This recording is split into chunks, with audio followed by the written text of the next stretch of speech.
कि काजी फाइज ईसा साहब इस सारे अमल का हिस्सा थे। पीटीआई ये कहती है कि हमसे बल्ला छीनना हो, लेवल प्लेइंग फील्ड ना देनी हो, ब्यूरोक्रेट्स को बतौर आरओ बहाल करना हो और इलेक्शन कमीशन को सपोर्ट करना हो, पीटीआई की पिटिशंस ना लगाना हो, पीटीआई के केसेस ना लगाना हो। वो कहते हैं कि सब कुछ उस लार्जर प्लान का हिस्सा था जिसके तहत पीटीआई को क्रश करना था, और वो कहते हैं कि काजी फाइज ईसा साहब उसका हिस्सा थे और मरकजी किरदार थे। पीटीआई कहती है कि जो सरदार तारिक मसूद के जरिए काजी फाइज साहब ने फैसला करवाया था कि एक के बाद दूसरे, दूसरे के बाद 10वें, 10वें के बाद 20वें केस में भी अगर किसी को गिरफ्तार किया जाता है तो हाई कोर्ट इसमें इंटरफेयर ना करें। वो कहते हैं कि काजी साहब इसमें पूरी तरह शामिल थे इस जुर्म में। तो पीटीआई कहती है कि हम जिसको मुजरिम समझते हैं उसको हम क्यों कहें कि तुम मीडिएटर बन जाओ, तुम गारंटर बन जाओ और मुज़ाकरात कर लेते हैं। दूसरी बात यह है कि पीटीआई ये समझती है, इमरान खान ये समझते हैं कि इस वक्त इतनी अनसर्टेनिटी है, हालात इतने ख़राब हैं कि वो नहीं चाहते कि हुकूमत को कोई ब्रीथिंग स्पेस दें, वो टेम्परेचर को और बढ़ाना चाहते हैं और वो ये समझते हैं कि वो टेम्परेचर इतना बढ़ा देंगे, ऑलरेडी इतनी चीज़ें जो है वो ख़राब हैं। इमरान खान ये समझते हैं कि फिर इस्टेब्लिशमेंट या तो मुझसे बात करने पर मजबूर हो जाएगी या ये सिस्टम कोलैप्स कर जाएगा, कोई बड़ी चीज़ हो जाएगी, और वो भी इमरान खान कहते हैं कि हो ना फिर वही हो जाए, बजाय इसके कि जिस तरह से ये सिस्टम चलाया जा रहा है। अब इसकी इम्प्लीकेशंस क्या होंगी देखें। बड़ा मुश्किल है काजी साहब के लिए, क्योंकि इतने ज़्यादा अदलिया और इदारों के दरमियान हालात ख़राब हैं कि काजी साहब अब मज़ीद इमरान खान के खिलाफ कोई बड़ी चीज़ नहीं कर, उनके पास ऑप्शन है जैसे कि साइफ़र की अपील उनके पास जानी है, कुछ और केसेस जाने हैं, लेकिन उसमें उनके लिए मुश्किल होता चला जाएगा क्योंकि इतना ज़्यादा उनके ऊपर दबाव बढ़ गया है। ख़ासतौर पर मखसूस नशिस्तों वाले केस में, 6 जजेज़ वाले केस में फैसल वाडा वाला आपने देखा उन्होंने क्या किया। तो मेरा नहीं ख्याल कि अब वो उस हद तक इमरान खान के खिलाफ जा सकते हैं। वो यही कर सकते हैं कि इमरान खान के केसेस ना लगाएं और उसमें इमरान खान की लीगल टीम पूरी तरह शरीक जुर्म है। अभी तक तहरीक इंसाफ की लीगल टीम नहीं बता सकी कि इमरान खान के जो 16-17 पीटीआई के केसेस पेंडिंग हैं सुप्रीम कोर्ट में, उन्होंने कितने केसेस में अर्ली हेयरिंग की दरखास्तें दायर की हैं, अभी तक नहीं बता सके। पीटीआई को चाहिए यह था कि वो अर्ली हेयरिंग की सारे केसेस में दरखास्तें डालते, 2 दिन बाद फिर दरखास्तें डालते, 4 दिन बाद फिर दरखास्तें डालते, और हर बार दरखास्तें डाल के बाहर मीडिया पर आके प्रेस कॉन्फ्रेंस करते सुप्रीम कोर्ट के बाहर कि हमने आज चौथी बार अर्ली हेयरिंग की दरखास्त डाली है। काजी साहब बार बार कहते हैं कि आपके वकीलों को पता है कि किस तरह से अर्ली हेयरिंग के केस लगवाते हैं, अर्ली हेयरिंग के लिए केस फिक्स करवाते हैं, लेकिन आपके वकला ने ये नहीं किया। तो देखें, हम चौथी बार 4 हमने दरखास्तें जमा करा दी हैं, और ये पाकिस्तान की तारीख में पहली बार होता कि किसी जमात ने केसेस की अर्ली हेयरिंग के लिए 4 दरखास्तें दायर की हैं। उससे उनका एक नैरेटिव भी बनता, वो सारा कुछ होता, लेकिन पीटीआई की लीगल टीम ने ऐसा नहीं किया। अब ये तो पीटीआई की लीगल टीम बता सकती है कि वो किसके साथ हैं, इमरान खान के साथ हैं या किसी और के साथ हैं, क्योंकि अभी तक उन्होंने इमरान खान के लिए सुप्रीम कोर्ट में जो चीज़ें उनको करनी चाहिए थी वो नहीं कर रहे। हालांकि इमरान खान ने बहुत प्रेशर बढ़ा दिया चीफ जस्टिस पाकिस्तान पर गुज़िश्ता समाअत में भी, जब उन्होंने कहा कि इंसानी हकूक़ की पामाली हो रही है, आप कुछ नहीं कर रहे। लास्ट हेयरिंग के ऊपर जो उन्होंने गुफ्तगू की और उन्होंने अतर मिल्ला साहब ने कहा कि सुप्रीम कोर्ट जो है वो आपके इस बात को कंसीडर करेगी कि इंसानी हकूक़ की पामालियाँ और इस तरह के जो केसेस आपके पेंडिंग हैं सुप्रीम कोर्ट में उसको सुने। लेकिन इमरान खान साहब की लीगल टीम इस हवाले से पूरी तरह शरीक जुर्म है अर्ली हेयरिंग की दरखास्तें दायर ना करके। इस पर देखना चाहिए तहरीक इंसाफ की लीगल टीम को। अगर ये मामला हामिद खान साहब पर छोड़ेंगे तो फिर तो आप समझें कि कुछ भी नहीं होगा।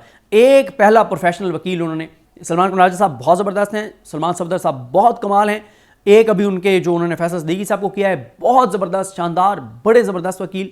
लेकिन बाकी देख लें आप क्या कर रहे हैं उनके वकील। लतीफ़ खोसा साहब क्या कर रहे हैं, हामिद खान साहब क्या कर रहे हैं, अर्ली हेयरिंग की दरखास्तें क्यों नहीं डाल रहे, ये एक बड़ा सवाल है। हामिद खान साहब सेनेटर बन गए, लतीफ़ खोसा साहब MNA बन गए, तो क्या कर रहे हैं ये दोनों? और भी बहुत से नाम हैं जो सुप्रीम कोर्ट के उनके वकील हैं, देखना चाहिए उनको। अच्छा, और मेरा ख्याल है कि जो अर्ली हेयरिंग की दरखास्तों वाला है ना, ये सारा मामला इनको नियाज़ुल्लाह नियाज़ी साहब के सुपुर्द कर देना चाहिए। नियाज़ुल्लाह नियाज़ी साहब में ये करेज है, उनमें ये जुर्रत है, उनमें ये हिम्मत है कि वो खड़े होकर रोशना पर बात कर सकते हैं। चाहे काजी साहब जो भी करें, उनके अंदर ये जुर्रत बहरहाल है कि वो बात कर सकते हैं। बाकी ज़ाहिर है पीटीआई के जो जूनियर वकील हैं, वो जो सुप्रीम कोर्ट के वकील नहीं हैं, इंतज़ार हुसैन पंजोता हों, नईम पंजोता हों, अली जाज भुट्टर हों, ये सारे जो है सरदार मसरूफ़ हों, ये सारे ज़ाहिर है ये कर सकते हैं, लेकिन ये सुप्रीम कोर्ट के वकील नहीं हैं, मजबूरी है। और बहुत से वकील हैं, मिर्ज़ा आसिफ हैं या अंसर हैं, खालिद यूसुफ चौधरी हैं, मुर्तज़ा तूनी हैं, ये सारे वो वकील हैं। आमना मलिक साहबा हैं जिन्होंने कोई 100 के करीब हफ्से बेजा की उन्होंने पिटिशंस की हाई कोर्ट में, अपने पैसों से की, किसी से 1 रुपया नहीं लिया। इस तरह के वकला हैं, लेकिन मसला यह है कि वो सुप्रीम कोर्ट के वकील नहीं हैं। असल इस वक्त सारे गेम है सुप्रीम कोर्ट के जो वकील हैं उनके हाथ में। तो इस तरह की एक कमेटी बनानी चाहिए जो पेंडिंग केसेस में दरखास्तें दायर करे। लेकिन ये इसमें गौर साहब भी पूरी तरह से शरीक हैं, गौर साहब भी सुप्रीम कोर्ट के वकील हैं, वो चेयरमैन है पार्टी के। क्या उनका ये काम नहीं है कि वो पार्टी के वकला को ये कहें, खुद इस बात में करें कि लिस्ट बनाएं कौन कौन से केसेस पेंडिंग और अर्ली हियरिंग की दरखास्तें डालें? नहीं कर रहे। ना उमर अयूब साहब को कोई फिक्र है, ना मतलब चलें रऊफ़ हसन साहब मीडिया की उनकी एक जिम्मेदारी है। तो ये ख़ास तौर पर जो ये हैं उमर अयूब साहब, गौर साहब क्या कर रहे हैं? इनको देखना चाहिए कि आप करें, आप अर्ली हियरिंग की दरखास्तें डालें जो अभी तक आप नहीं डाल रहे। उसके बाद आ जाएँ कि इमरान खान साहब जो हैं उनके पास FIA वाले गए हैं सवाल करने, तो इमरान खान साहब ने उनको भी कहा कि तफ्तीश से पहले आप पहले तो मुझसे माफ़ी मांगे ना कि आपने FIA का भी साइफ़र का भी मेरे ऊपर झूठा केस बनाया, अब आप दूसरा मेरे खिलाफ झूठा केस बना रहे हैं। साइफ़र का केस आपका हाई कोर्ट से ख़त्म हो गया है। इमरान खान ने कहा कि साइफ़र के बाद बतौर वज़ीर आज़म मैंने पाकिस्तान की खुद मुख्तारी के तहफ़्फ़ुज़ और अपनी कौम का सर फ़ख्र से बुलंद करने के लिए अमरीकियों को एहतजाजी मुरासला भिजवाया और हक़ाइक़ अपनी कौम के सामने रखे। इमरान खान ने कहा कि अपनी कौम के लिए मेरा पैगाम वाज़ेह था कि हम एक खुद मुख्तार और गैरतमंद कौम है जो अपने अंदरूनी मामलात में मुदाखलत हरगिज़ कबूल नहीं करती। साइफ़र दरहकीकत जनरल बाजवा को भेजा गया था ताकि वो मेरी मुंतखब हुकूमत को ख़त्म कर सकें। इमरान खान ने मज़ीद कहा कि मुझे बार बार NRO को कहा गया, साजबाज का कहा गया, चोरों डाकू लुटेरों से बात करने का कहा गया, मैंने इनकार किया और उन्होंने कहा कि मैं ट्विटर पर की जाने वाली पोस्ट की जिम्मेदारी कबूल करता हूँ, ताहम जेल में होने के बायस अपलोडिंग से पहले वीडियो नहीं देख सका। इमरान खान ने कहा कि मुझे अगर वीडियो दिखाई गई होती जो महमूदुर-रहमान कमीशन रिपोर्ट के मंदरजात पर मुश्तमिल है, अगर अपलोडिंग्स के कबल मुझे दिखाई जाती तो पैगाम को मज़ीद मौसर करने के लिए उसमें चंद मामूली तब्दीलियाँ कराता। अब बड़ा खूबसूरत खेला है उन्होंने, ये नहीं बताता क्या तब्दीलियाँ कराता, उन्होंने ये तब्दीलियाँ कराता अगर मुझे दिखाई जाती, लेकिन मैंने देखी नहीं है। जेल में मेरे पास कोई वीडियो तो मैं देख नहीं सकता, मोबाइल मेरे पास है नहीं, और जो मुझे मिलने आते हैं उनको तो बाल पर नहीं लाने देते, कागज़ नहीं लाने देते। इमरान खान ने कहा कि महमूदुर-रहमान कमीशन रिपोर्ट हमारी कौमी तारीख के अलमनाक हादसे के असबाब, वजूहात और किरदारों को अहाता करती है। महमूदुर-रहमान कमीशन रिपोर्ट के दो बुनियादी अहदाफ थे, जिनमें एक साने के ज़िम्मेदारों को तयन करना और दूसरा गलती की निशानदेही करना था। इमरान खान ने कहा कि मैं तो इसलिए महमूदुर-रहमान कमीशन रिपोर्ट की बात कर रहा हूँ कि हम माजी की गलतियों से सीखें, और उन्होंने कहा कि जो जनरियाई पर तनकीद होती है वो उसके सियासी किरदार पर तनकीद होती है। वो ठीक है, फ़ौज का वो सरबराह था, लेकिन उसके सियासी जो किरदार था उसके ऊपर तनकीद होती है।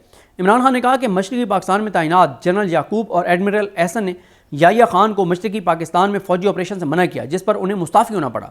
दस्तूर यानी आइन फ़ौज को सियासत से मुकम्मल तौर पर अलग थलग रहने का पाबंद बनाता है ताकि तनकीद से महफूज रहकर अपने पेशा वराना फ़राइज़ सर अंजाम दे सकें। इमरान खान ने कहा कि महमूदुर-रहमान कमीशन रिपोर्ट ने वाज़ेह तौर पर बयान किया है कि जनरल याहिया खान पूरी तरह सियासी फैसला साजी के मुर्तकिब थे। सियासी फ़ैसलों पर पूरी दुनिया में तनकीद की जाती है और जमहूरियत सियासी फ़ैसलों पर तनकीद को मुकम्मल तहफ़्फ़ुज़ फराहम करती है। इमरान खान ने कहा कि फ़ौज का सरबराह किसी इंतखाब या रेफरेंडम के ज़रिए मुस्तरद नहीं पाता, चुनांचे उसे खुद को और इदारे को सियासत और सियासी फ़ैसलों से अलग रखना ही फ़ौज के मफाद में होता है, और आइन भी इसी का हुक्म देता है। फ़ौज का सरबराह जब सियासत में मुलविस होता है तो और सियासी फ़ैसले करता है तो अपने मनसब से अलग होकर सियासी दायरे में कदम रखता है। इमरान खान ने कहा कि इंतखाबात के बाद फैसला कुन बरतरी और अवामी मैंडेट की हामिल हुकूमत को इक़्तिदार मुंतकिल ना करना और मुल्क को अलमनाक हादसे की भीड़ चढ़ने देना जनरल याहिया के फैसले थे। अवामी मैंडेट का एहतराम ना करने पर तब हालात तेज़ से दाखिली इंतशार और बिगाड़ की जानिब गए और मुल्क दो लख्त हुआ। उस इमरान खान कंपेरिजन कर रहे हैं, उस वक्त जो हुआ था अब भी वही हो रहा है। इमरान खान ने कहा कि याहिया खान के सियासी फैसलों में हिस्सा लेने की इसी शौक़ की पाकिस्तान और अफवाज पाकिस्तान ने भारी कीमत अदा की। सियासी फैसले करने और पूरी तरह सियासत में मुलविस होने के बाद जनरल याहिया खान के लिए फ़ौज के पीछे छुपना हरगिज़ मुमकिन ना था।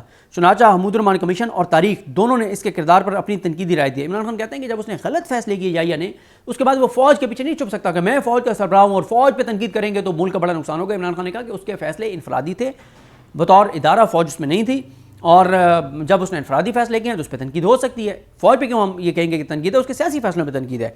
इमरान खान ने कहा कि 1970 के वाक़यात और आज के हालात के माबैन गैर मामूली मुवासलत हर ज़ी शोर पाकिस्तानी के लिए तशवीश की वजह है। 1970-71 में मुल्क 2 लाख हुआ तो आज हमारी मुशत ज़मीन बोस हो चुकी है, जबकि इसमें बेहतरी के इम्कानात कम से कम होते चले जा रहे हैं। इमरान खान ने कहा कि SIFC के ज़रिए मुशत को अपने पैरों पर खड़ा करने की कोशिश बुरी तरह नाकाम हुई है। मुल्क की सबसे बड़ी और अवामी मैंडेट की हामिल जमात तहरीक इंसाफ को लाकानूनियत से कुचलने की कोशिश करके मुशत में बेहतरी नहीं लाई जा सकती।